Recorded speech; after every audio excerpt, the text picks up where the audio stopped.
From The Australian, here's what's on the front. I'm Claire Harvey. It's Tuesday, August 19, 2025. Federal Court Justice Michael Lee has slugged Qantas a whopping $90 million for unlawfully sacking 1,800 ground crew during the COVID pandemic. $50 million of that will be paid to the Transport Workers Union and $40 million to be shared by the workers. The bigwigs of economics and politics gather in Canberra today for Jim Chalmers and Anthony Albanese's Economic Reform Roundtable. You can follow the news live all day at theaustralian.com.au. A huge cultural change is underway as Nine Entertainment tries to fix its blokey image, and now its senior female figures feeling the heat. Today, Media Diary editor Steve Jackson on the drama inside Nine's culture revamp.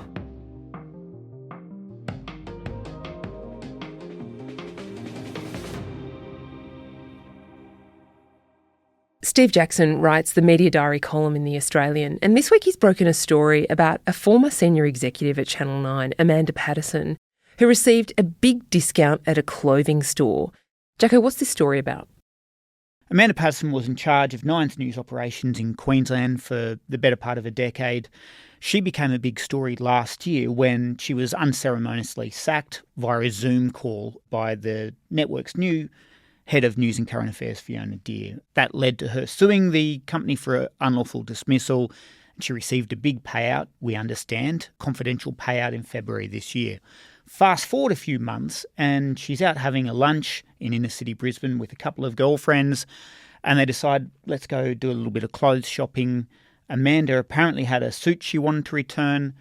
They've gone to quite a high-end boutique, Carla's and Patty on James Street in Brisbane, and Amanda's picked up $4,000 worth of clothes, a red velvet suit and a couple of jackets. And all this is by the by, it's fine, just, three women out doing a little bit of shopping. But when she's gone to pay for it, there's been something of an incident. Now, there are a few different versions of what happened. Some people say that Amanda requested a Channel 9 discount worth 50%, so a markdown of $2,000. And this is designed for people who are on air because it's an amazing way to promote your clothing, right? The idea is that the dresses or the garments are seen on air or on a TV star's social media, and it's effectively a very cheap ad for them. So there's some suggestion she requested a Channel 9 discount. Of course, Patterson, she tells me that she was simply offered, that she'd gone in and that the sales assistant had said, hey, weren't you at a fashion show a year ago sitting on a Nine table? I recognise you. Would you like the Channel 9 discount, $2,000 off? Now, this interaction has gotten back to Channel 9 and they're not happy. Obviously, they've parted ways in acrimonious circumstances with Patterson, and they've gotten in touch with her and said, hey, you can't go around pretending you still work for us or claiming you still work for us. Patterson says she never claimed she did. What's undeniable is that she knowingly accepted a discount that was reserved for Channel 9 staff. So it's whether she has been, letting people think that she still works at the network, or, according to some people, even allowing or wanting people to think that she's still some sort of media power broker for the network. Did she repay the money in the end? My understanding is no, she hasn't repaid the money, but nor has anyone actually requested her to repay the money. There's another senior Nine Entertainment figure who's been featuring in your column. This is Amy McCarthy, the executive producer of A Current Affair, famous for very elbows-out journalism. ACCA is a show which takes no prisoners. It's very aggressive. It delivers great results, often for its viewers and for the talent who it has in its stories. Do you have any comment you'd like to make? Do you think you should be allowed to continue working in childcare? You've been living in this property while Margie's been trying to sell it to pay for Philip's aged care. How about you, sir? What name are you using today? Who is it today, sir? I can't keep up with all of these names. What's the story about Amy McCarthy? Well, it's quite interesting. Amy McCarthy, she's been in at A Current Affair running the show for the past better part of a year now. So she went along to the Logies Now, she's decided to do something that I think most people now appreciate isn't a great idea, and that's going to a work event and juggling it with social media. Never a great formula for success. She's at the Logies and she's posting about how, she's going to get drunk and she's letting her hair down and updating it to say, lucky her phone died because all the incriminating evidence from the supposedly big night hadn't been detailed.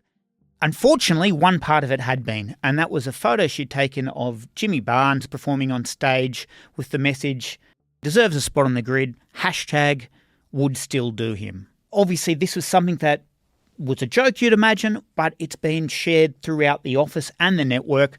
By the time I was made aware of it, I think it had done the rounds of pretty much every newsroom in the network in the country. And the issue at stake was, here's a female boss posting messages about Jimmy Barnes. If a male boss had made similar comments about someone like Marsha Hines or Delta Goodrem, how would that have been received? So the issue Nine had to deal with as a result of this is they've made a very strong stance on cultural reform at the network. They want to modernise it, ensure that everyone works in a respectful environment, which has to be admired.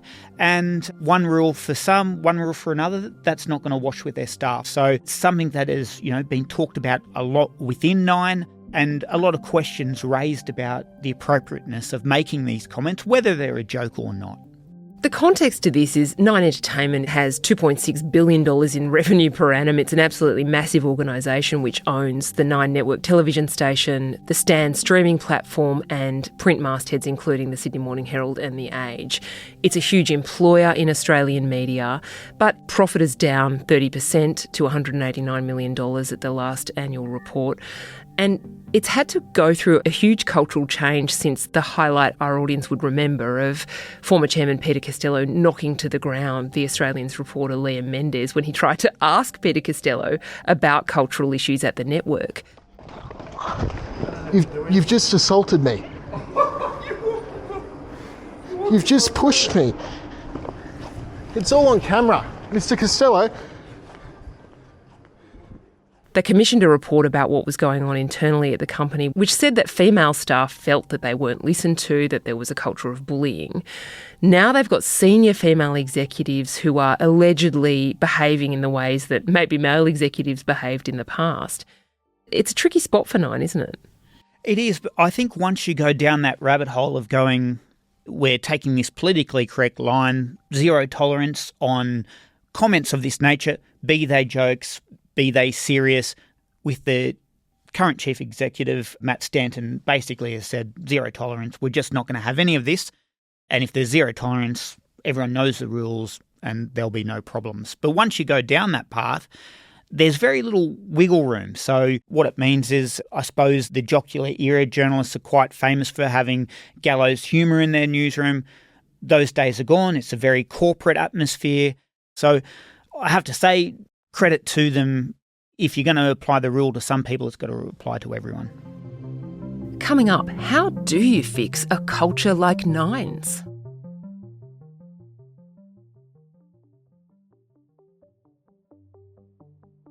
It's a huge ship to turn around, the culture of an organisation like that, isn't it? Because Nine was famous under the ownership of the Packer family for being not only extremely successful and a place where you might say that standards in the workplace were a little more loose than in other places. There was drinking on the premises, there were huge parties, there were lavish gifts from the employers to all the staff, immense marketing campaigns where they would, take over Bronte Beach and spend 3 days shooting an ad campaign.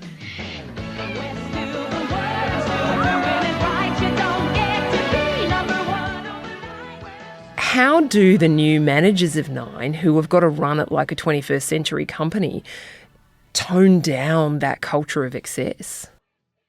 The largesse there has been a topic of legend for decades. I mean, we're talking about a TV network that famously had a wet bar up on the executive level that all staff were invited to on a Friday night. Now, the theory behind that was put on drinks for all your journos and execs on a Friday night, and they effectively do hours of free overtime because they come up and they're talking about, what story I should do. And the idea was it's a bonding session, but really they're, for the price of a few drinks each, they're spending hours extra.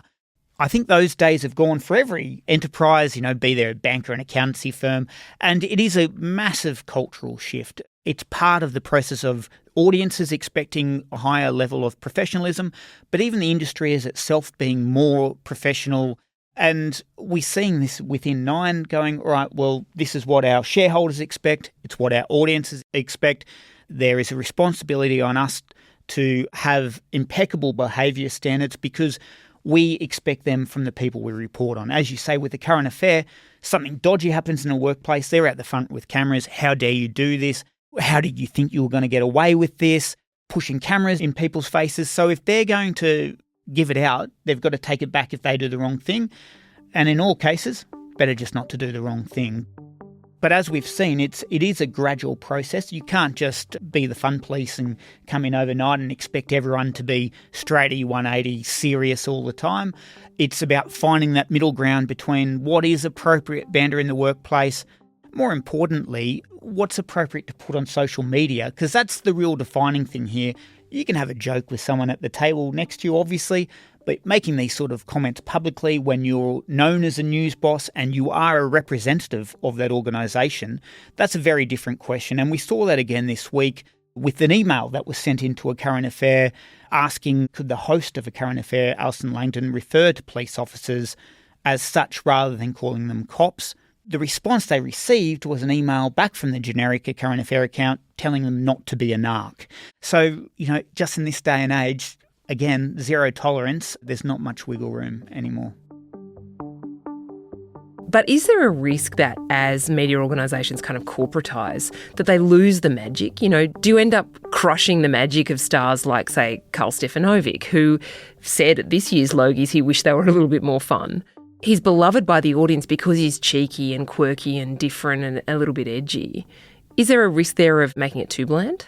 Oh, definitely. And Karl's a great example because at the end of the day, we're humans and the news is here, as we all know. It's to inform, but importantly, it's here to entertain as well. So you can't take out that cheeky edge. I mean, that's why Karl's successful. It's why he's on $3 million a year. Let's face it, is because he's having fun and people see that and they have fun listening to him. So you don't want to make it boring. You don't want to make it bland. And these shows are still big money spinners. A Current Affair is the highest rating national news and public affairs program every night of the week still. Karl does a great job on the Today Show and he's responsible. The reason he gets paid so much is he brings in advertisers because people like him. It's a real balancing act that Nine have to perform here to see, all right, how much is fun, how serious do we have to be, and what do we expect from our staff? And there will be slip-ups. Plus, people are also human, If we lived in a world where no one had a few drinks and accidentally sent a message or posted something they later regretted,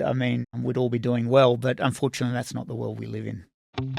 Steve Jackson's media diary is unmissable. You can read it right now at theaustralian.com.au.